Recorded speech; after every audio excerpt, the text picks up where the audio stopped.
Assalamualaikum warahmatullahi wabarakatuh. Halo Sobat Opi, apa kabarnya nih semuanya? Semoga kalian selalu dalam keadaan sehat walafiat ya. Oke, kali ini Opi mau ngebahas sejarah perjuangan kemerdekaan di Indonesia. Yuk, jangan lupa ya di subscribe dulu, di like, and di komen. Jangan lupa nyalain loncengnya, biar kalian tidak ketinggalan updatean yang terbaru dari Opi. Sejarah perjuangan kemerdekaan di Indonesia tidak terlepas dari sejarah Kota Bandung. Banyak peristiwa bersejarah yang terjadi di Bandung ya, sahabat Opi. Akhirnya, kota ini memiliki banyak bangunan. Kali ini akan dibahas oleh Opi 9 bangunan bersejarah di Kota Bandung. Ya, apa aja ya? Cekidot. Gedung Sate. Gedung Sate yang memiliki ciri khas berupa ornamen tusuk sate pada menara sentralnya yang mulai dibangun tahun 1920 dan hingga saat ini masih berdiri kokoh. Gedung Sate berfungsi sebagai gedung pemerintahan Jawa Barat. Gedung Sate pada masa pemerintahan Hindia disebut sebagai Government Bed Defense. Peletakan batu pertama dilakukan oleh Johanna Catherine Kopp yang merupakan putri sulung wali kota Bandung. Gedung Sate awalnya diperuntukkan bagi Departemen Lalu Lintas dan Pekerjaan Umum. Bahkan sempat menjadi pusat pemerintahan Hindia Belanda. Setelah Batavia dianggap sudah tidak memenuhi syarat sebagai pusat pemerintahan karena perkembangannya hingga digunakan oleh Jawatan Pekerja Umum.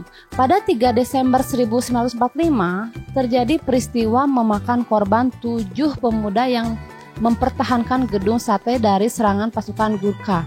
Demi mengenang jasa ketujuh pemuda tersebut, maka didirikanlah tugu dari batu yang diletakkan di belakang halaman Gedung Sate ya, Sobat Opi, ngeri ya. Berdasarkan pemerintahan Menteri Pekerja Umum pada tanggal 3 Desember 1970, tugu tersebut dipindahkan ke halaman depan Gedung Sate. Yang kedua, Bandung Lautan Api. Monumen Bandung Lautan Api dibangun untuk mengenang peristiwa Bandung Lautan Api yang terjadi pada tanggal 23 Maret 1946. Peristiwa ini berawal dari ultimatum tentara sekutu agar tentara Republik Indonesia meninggalkan kota Bandung. Selain itu, mereka juga menginginkan agar semua warga kota Bandung di luar TNI dan BKR menyerahkan senjata.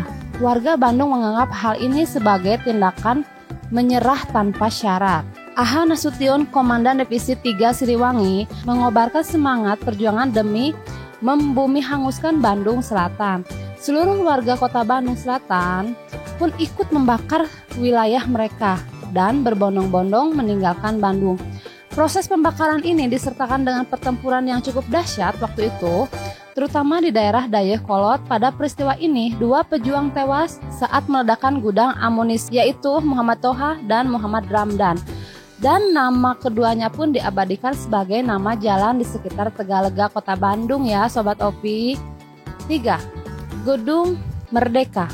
Gedung Merdeka berada di Jalan Asia Afrika nomor 65 ya Sob. Kota Bandung. Gedung ini dulunya adalah sebuah toko yang dimiliki warga keturunan Tionghoa. Toko tersebut dijadikan tempat berkumpulnya orang-orang Belanda di Bandung yang menjadi anggota Sketau. Pada tahun 1879, toko ini pun dibeli dan diperluas. Pada tahun 1895, bangunan ini direnovasi secara besar-besaran. Pada tahun 1921 oleh arsitek Van Jelen, Les dan Savoy Ward dengan menggunakan gaya Art Deco. Tidak terlepas dari gagasan Dr. Mukhtar, beliau menyatakan gagasan tersebut karena terilhami oleh keinginan untuk mengabadikan Konferensi Asia Afrika 1955 yang merupakan tonggak terbesarnya keberhasilan politik luar negeri. Gagasan tersebut memperoleh sambutan baik, utamanya dari Presiden Soeharto waktu itu ya Sob. Mungkin kalian ada yang tahu ya presiden kita yang kedua. Panitia peringatan 25 tahun Konferensi Asia Afrika pun mewujudkan gagasan tersebut.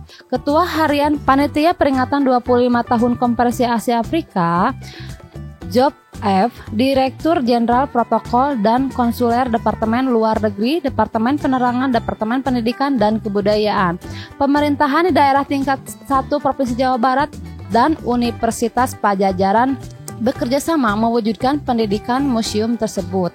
PT Desenta merupakan pihak yang berkaitan dengan perencanaan, dan pelaksanaan teknisi, pendirinya Museum Konferensi Asia Afrika diresmikan oleh Presiden Soeharto pada 24 April 1980.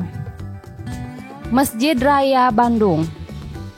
Masjid Raya Bandung berstatus sebagai masjid provinsi bagi Jawa Barat. Masjid Raya Bandung dibangun pada tahun 1810 dan telah mengalami 8 kali perombakan pada abad ke-19, 5 kali pada abad ke-20, hingga akhirnya direnovasi pada tahun 2001. Masjid ini diresmikan pada 4 Juni 2003 oleh Gubernur Jawa Barat yaitu H.R. Nuriana. Proses pembangunan dan penataan di kawasan alun-alun Bandung dan Masjid Raya Bandung dinyatakan selesai pada tanggal 13 Januari 2004. Hal ini bersamaan dengan pergantian nama dari Masjid Agung Bandung menjadi Masjid Raya Bandung Provinsi Jawa Barat. Stasiun Bandung. Ide awal pendirian Stasiun Bandung terkait dengan pembukaan perkebunan di Bandung tahun 1870. Stasiun Bandung diresmikan pada 17 Mei 1884. Pada masa pemerintahan Bupati Kusmadalaga pada 6 April 1925, sebuah monumen diresmikan di depan pintu selatan stasiun bernama Monumen Purwa Aswapurba ya sob. Monumen ini adalah hasil rancangan arsitek Insinyur E.H. Dero untuk memperingati 50 tahun Sastrowegen. Berkarya di Tanah Jawa, monumen ini merupakan hadiah dari Wali Kota Bandung kepada SS atas jasa yang berhasil mempersatukan Pulau Jawa dengan kereta api. Selanjutnya, Insinyur E.H. Dero juga mengganti arsitektur stasiun Bandung, salah satunya adalah adanya hiasan kaca patri pada peron bagian selatan yang bergaya Art Deco. Surat kabar Belanda Javabot menuliskan bahwa masyarakat sekitar merayakan selama 2 hari berturut-turut saat peresmian stasiun Bandung Peron untuk akhirnya dibangun dan dijadikan bagian depan stasiun di Jalan Kebon Kawung pada tahun 1990 loh sob. Villa Isola. Villa Isola Bandung merupakan villa yang berlokasi di kawasan pinggiran utara kota Bandung. Saat ini, gedung ini digunakan oleh Universitas Pendidikan Indonesia atau UPI ya sob. Bangunan ini juga menggunakan gaya arsitektur Art Deco. Villa ini dibangun pada tahun 1933 oleh seorang hartawan Belanda bernama Dominic Willem Bretti atau rancangan Charles Porpet Wolff. Bangunan mewah ini dijadikan rumah tinggal hingga akhirnya dijual dan menjadi bagian dari Hotel Savoy Homan. Hingga akhirnya saat ini dijadikan gedung UPI untuk kantor rektorat. Gedung Konvensi Latma. Gedung Konvensi Latma sudah ada sejak tahun 1922 loh sob. Gedung ini dirancang oleh C.P. Wolff dan memiliki desain yang sangat khas. Gedung ini awalnya berfungsi sebagai toko buku dan percetakan. Toko buku ini beralih fungsi menjadi sebuah bioskop pada tahun 1970-an. Bangunan ini kembali beralih fungsi menjadi sebuah gedung serbaguna bernama Landmark Convention Center. Berbagai kegiatan sering diselenggarakan di gedung ini, dari mulai pesta pernikahan maupun acara-acara pameran buku dan pergelaran seni. Oke, yang terakhir ada Gedung Indonesia Menggugat. Gedung Indonesia Menggugat berada di Jalan Perintis Kemerdekaan nomor 5. Nama gedung diambil dari judul pidato pembelaan yang dibuat oleh Soekarno, yaitu Indonesia Menggugat. Beliau membacakan sendiri di salah satu ruang di Gedung Indonesia Menggugat pada sidang pengadilan kasus politiknya tahun 1930. Pada masa kolonial, gedung ini merupakan gedung pengadilan kolonial Belanda. Awalnya, gedung ini berfungsi sebagai rumah hunian. Gedung ini beralih fungsi menjadi gedung pengadilan negara Belanda. Setelah renovasi kebakaran saat itu, gedung ini dikenal dengan nama De Landred to Bandung. Gedung ini sempat menjadi kantor Palang Merah Indonesia pada periode 1947 sampai 1949. Selanjutnya, pada tahun 1950 sampai 1970, gedung ini menjadi kantor urusan keuangan negara hingga dialih fungsikan sebagai kantor jawatan meteorologi selama hampir 3 dekade. Ide dan wacana tentang pelestarian aset gedung bersejarah di Kota Bandung dimulai pada tahun 1999. Hingga akhirnya pada tahun 2002, wacana ini berakhir dengan ditandatanganinya sebagai prasasti oleh Gubernur Jawa Barat, Ketua Umum Paguyuban Pasundan, dan Presiden Indonesia Megawati Soekarno Putri.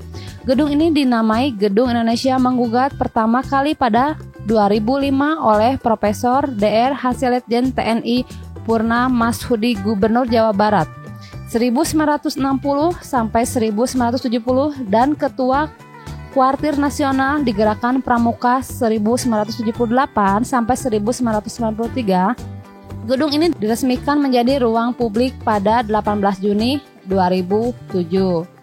Oke sahabat Opi, mungkin hanya itu yang bisa Opi bahas kali ini. Mungkin masih banyak gedung bersejarah di Kota Bandung ya. Opi bisa ngerangkumin hanya segitu aja. Bila ada kata-kata yang salah ataupun yang kurang berkenan, mohon dimaklumi ya. Opi akhiri ya. Assalamualaikum warahmatullahi wabarakatuh.